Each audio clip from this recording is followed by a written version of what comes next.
హోంగార్డుల ఉద్యోగాలు, హోంగార్డుల హెడ్ ఇట్లాంటి బయటకు వెళ్ళిపోతారు. మళ్ళీ వాళ్ళు రాగానే వీళ్ళు లైమ్ లైట్ లోకి వీళ్ళు పక్కకి వెళ్ళిపోతారు.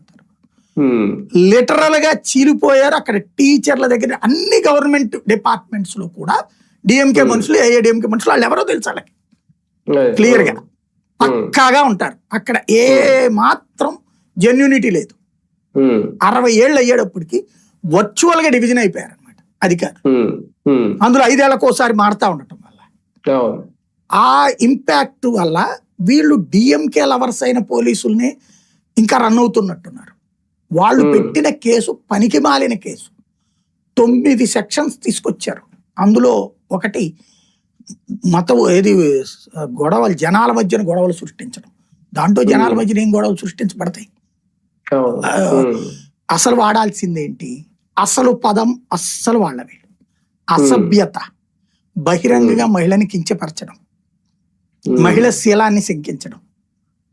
కంప్లైంట్ మహిళా నాయకులతోనే పెట్టించారు కానీ ఆ పదం రాయడానికి సిగ్గుపడ్డట్టున్నారు వీళ్ళు. ఆ పదాలు రాస్తే కోర్టు కూడా బెయిలిచ్చేది కాదు. అవి రాయకుండా ఈ నీళ్లకు సంబంధించి ఇట్లాగా జరిగిందని రాయడం వల్ల వెంటనే బెయిల్ వచ్చింది. ఎందుకంటే ప్రభుత్వాన్ని విమర్శించడం అనేటువంటి ప్రతిపక్ష హక్కు అది.